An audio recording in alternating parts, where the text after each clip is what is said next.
sobre planejamento de centrais geradoras hidrelétricas.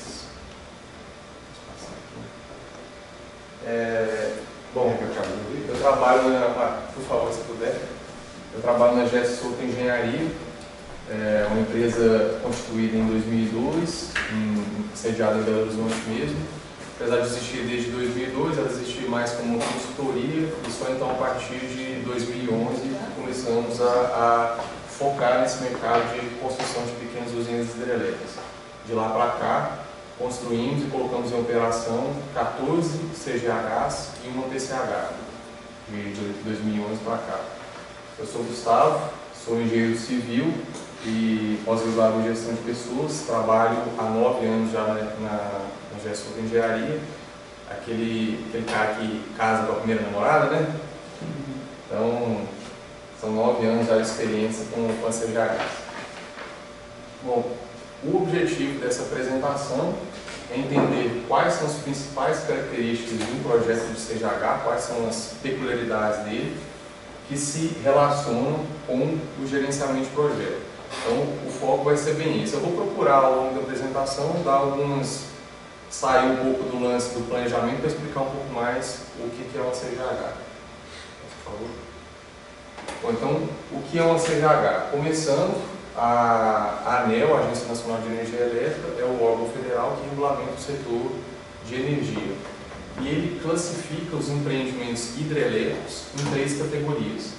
O HE, que são as grandes usinas com potência instalada superior a 30 megawatts, por exemplo, Belo Monte, por exemplo, Itaipu, Santo Antônio Geral, lá no norte do país. As OHEs, elas são patrimônios públicos e para se construir uma OHE é necessário uma licitação pública.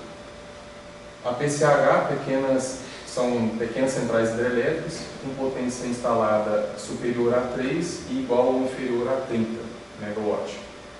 São usinas em que existe uma concessão do governo para que uma entidade privada, uma empresa, um empreendedor explore essa usina. Então ele vai ter uma concessão, vai construir a PCH e vai explorar, vai vender energia dela durante um determinado período de tempo que costuma ser em torno de 30 anos. Já uma CGH, a sigla significa de Central Geradora Hidrelétrica, são microusinas com potência igual ou inferior a 3 megawatts. Primeiramente, assim, até hoje eu não descobri de onde veio o motivo de se chamar CGH, por que não seria, né, micro-usina hidrelétrica, né, sei lá, o que é CGH, não sei. Então, ela é uma propriedade privada, a CGH ela é como se fosse, eu vou fazer uma comparação com um imóvel. Você tem um terreno lá que é interessante, constrói um imóvel e vai alugar, ou vou construir um hotel aqui. Bem, então na CGH você tem lá uma fazenda que tem uma cachoeira, ou você comprou uma terra num local que tem um potencial, constrói e ela é sua, propriedade privada para o resto da sua vida, ou até quando você queira vender. Aí eu dou um destaque aqui, uma lei federal em janeiro de 2015, que mudou a categoria de CGH de 1 megawatt para 3 megawatts. Essa foi uma legislação muito importante para o setor elétrico brasileiro. Para vocês terem uma ideia, tinham muitos projetos de PCHs que estavam encalhados na ANEEL, projetos, por exemplo, com potência de 5, 6 megawatts, que era difícil viabilizar. O cara fala, pô, vou gastar uma grana para construir uma usina de 5, 6 megawatts, daqui a 30 anos eu tenho que devolver ela para o governo. Aí na hora que veio essa licitação, o pessoal, opa, vamos fazer uma CGH de 3 megas aqui. E muitas vezes ela vai gerar praticamente a potência que geraria uma PCH de 5, 6 megas. Então essa legislação foi muito interessante. Próximo.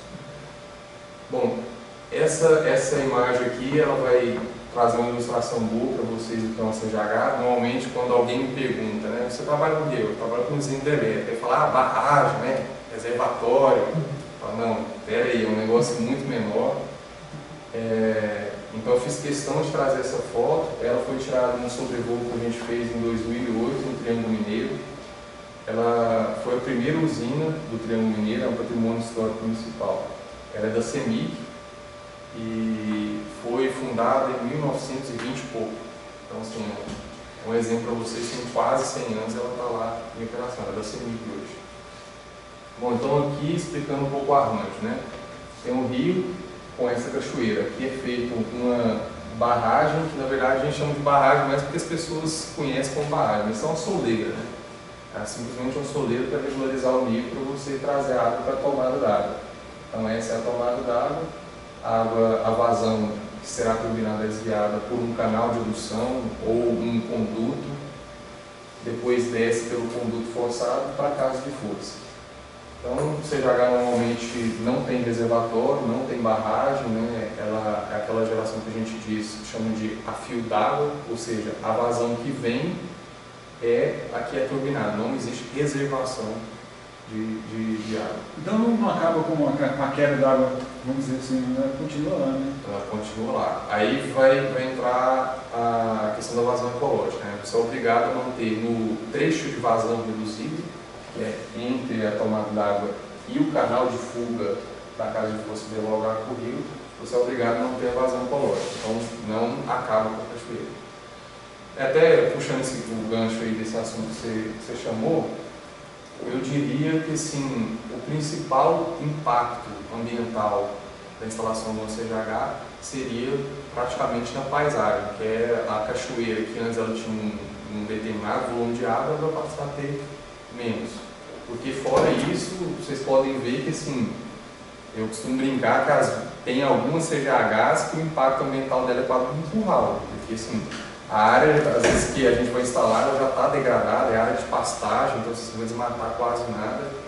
Então, realmente, o impacto ambiental é muito reduzido mesmo. Bom, aqui uma foto interna de um modelo de um CGH nosso. Isso aqui, de cá.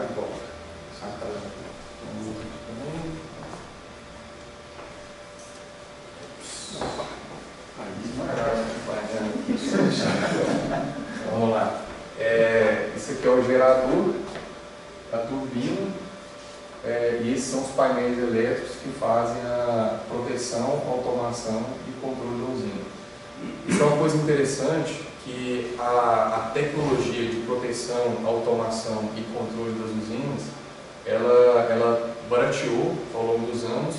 E hoje em dia é praticamente inviável você construir uma CGH operada localmente.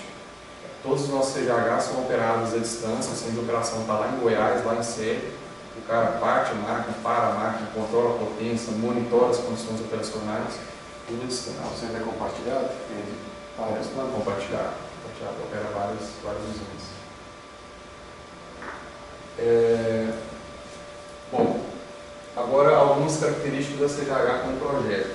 Como eu disse, como a CGH é uma propriedade privada, ela torna-se um projeto a partir do momento que você adquiriu a terra do local de implantação da usina. Então, a partir desse momento, ele virou um projeto. Aí você vai partir para regularizar a terra, vai viabilizar, etc. Então, tem a etapa de viabilização, basicamente seria até você obter a licença ambiental de instalação e o recurso financeiro para construir.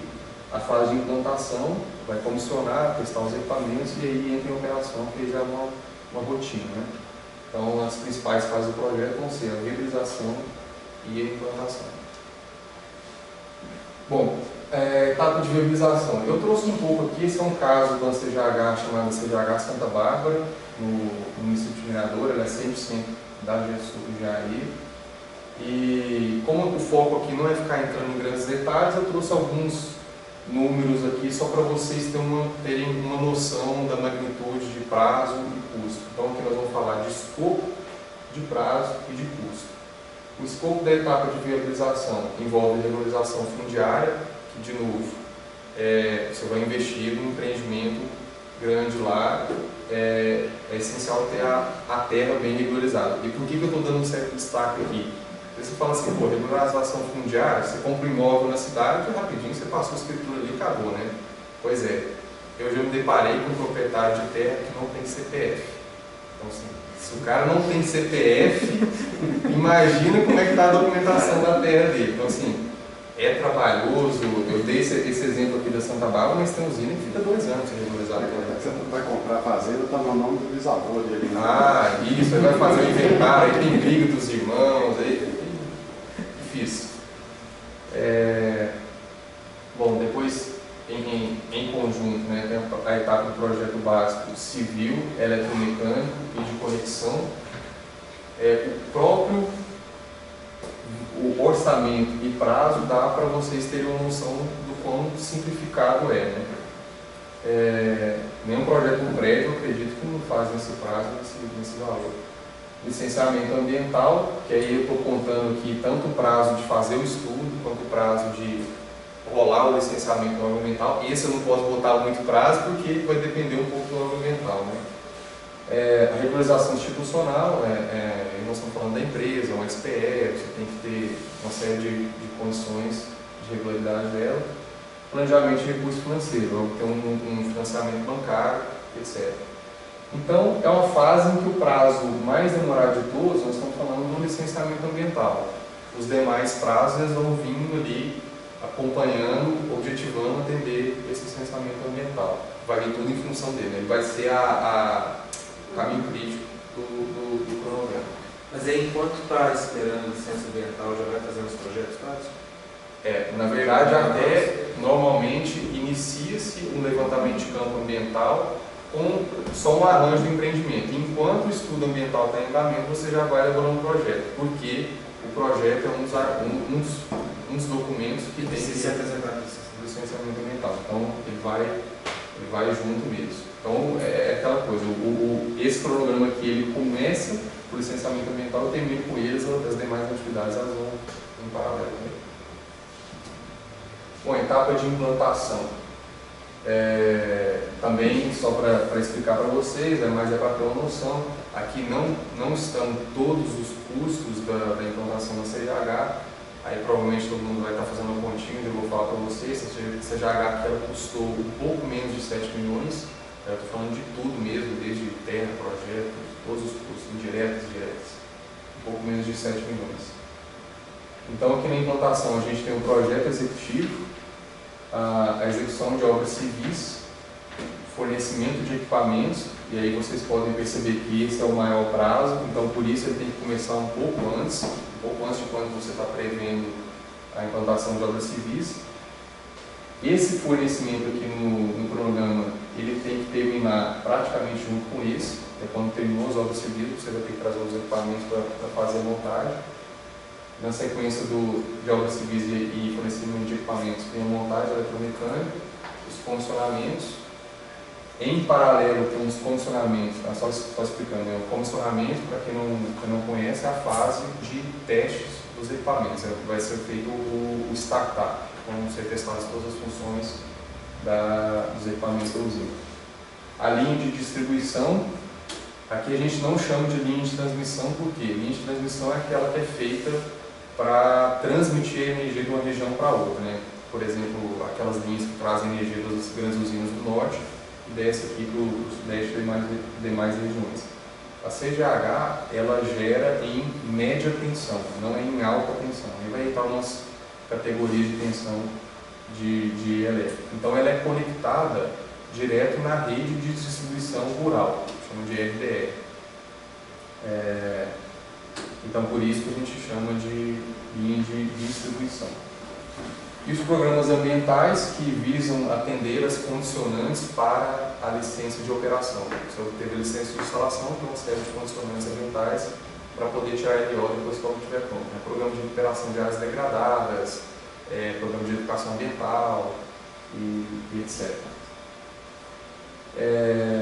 Bom, eu queria só dar um destaque aqui para a parte de obras civis, por exemplo.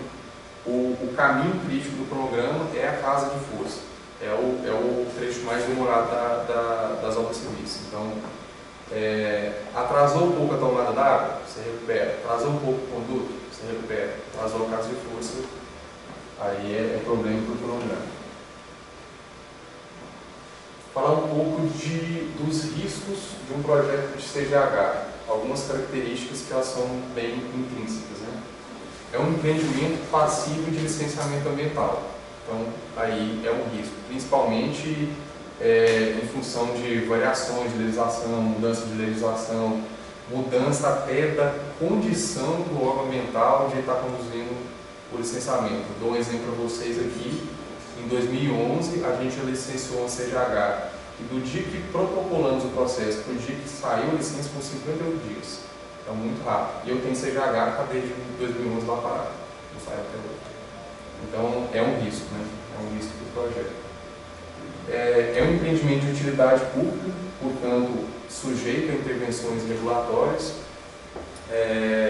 Eu posso até falar para vocês que nos meus 9 anos de experiência eu dei mais sorte do que azar com isso aqui. Teve mais mudança boa do que ruim. Até para contar um pouco aí a parte ruim, não seria um exemplo tanto voltado para o projeto, mas mais para o empreendimento. Por exemplo, até o final de 2014, o teto do preço do mercado livre de energia era R$ 822. Daí, a Dilma falou assim, não queria sacanear não, mas falando a verdade, tá? A Dilma falou assim, eu vou baixar a energia em 20%. Vou baixar a energia em 20%. Então, o PLD, por exemplo, que é esse preço aqui, que é do mercado livre, um pouco difícil eu explicar isso aqui, o que significa isso para vocês, mas é o preço que os geradores vão vender, vão liquidar a energia. Aí ela falou, não, agora vai ser 388. Bom, assim, muita gente quebrou. Muita gente quebrou. Todo mundo tinha feito seu planejamento, programado seus contratos para essa condição aqui e de repente uma canetada veio isso aqui. Isso aqui quebrou muita gente, muita gente. Alguns ainda estão tentando se recuperar depois dessa mexida aqui. Mas teve algumas mudanças de legislação boas também. Por exemplo, essa de 1 MB para 3 MB e mais recentemente a do mecanismo de compensação de energia, que não dá para delongar muito aqui para vocês, ou até se alguém quiser me procurar para conversar depois. Nós estamos falando de um marco histórico no mercado de energia do Brasil. Nós estamos caminhando para o Brasil se tornar parecido com a Europa. Na Europa, por exemplo, você não é obrigado a comprar energia da CEMIG. Se você não está satisfeito ou o preço da CEMIG está caro, você pode mudar para Energisa. Enfim, na Europa funciona assim. Então nós estamos caminhando para isso, para esse mecanismo de compensação de energia. Foi fantástico para o mercado CGH, essa mudança de legislação. Esse exemplo que você deu é disso, então. Se você fizer uma CGH, você pode vender energia a 822, depois passou para 388, seria isso?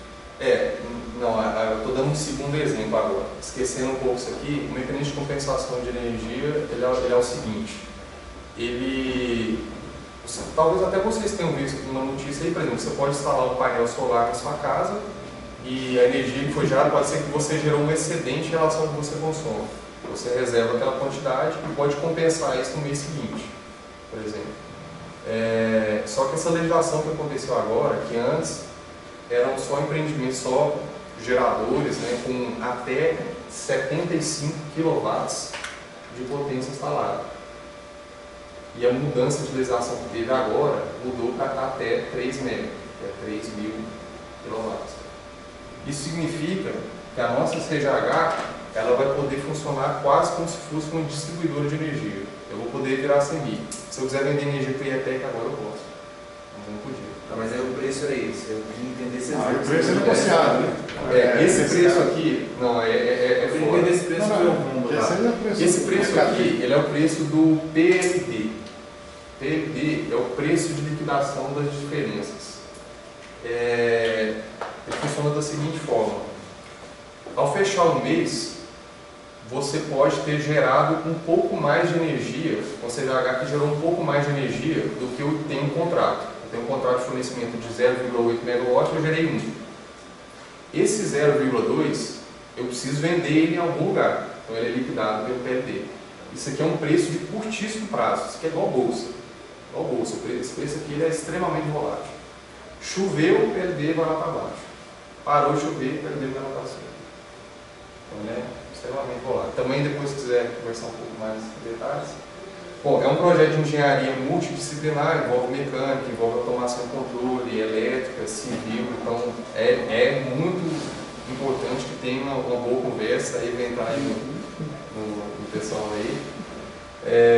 Existe interface com o concessionário de distribuição de energia, então mais um ponto que envolve um setor regulatório, tem coisas que não dependem só de você, então você tem que se atentar para esse ponto.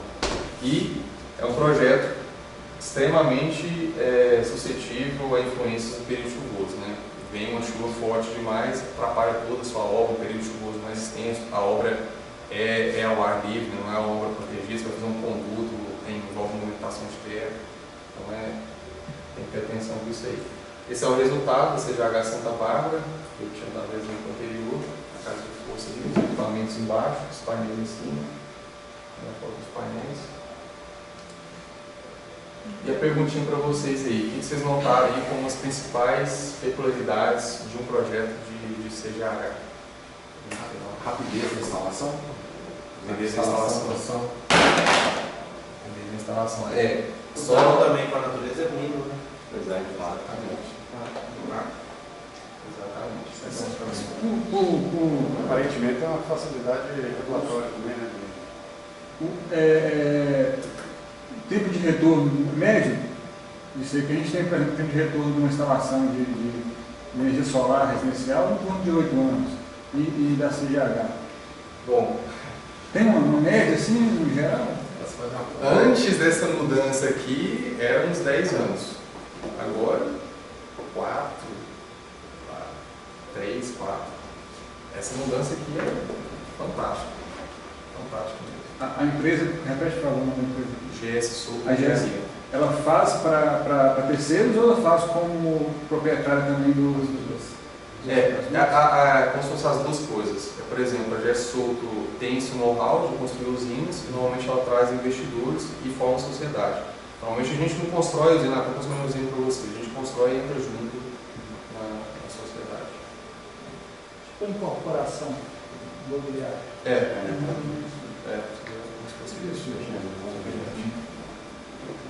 Mais alguma pergunta? Qual a visão do sistema de energia solar impactando a questão da energia, mesmo a eólica também? Praticamente não dá para dizer que existe uma concorrência. Por enquanto, o percentual de influência da energia solar e da eólica na matriz elétrica do Brasil é muito pequeno. A hidráulica é mais de 80%. Então, tipo assim, por enquanto não chega a incomodar. E tem espaço para o setor de energias renováveis crescer. Hoje ainda a gente usa fontes térmicas. O desejável é que se não utilizasse nunca. Só se pensar na substituição das térmicas. Não tem que ter preocupado. Percentual de térmica é quanto, mais ou menos? De tempo? De térmica.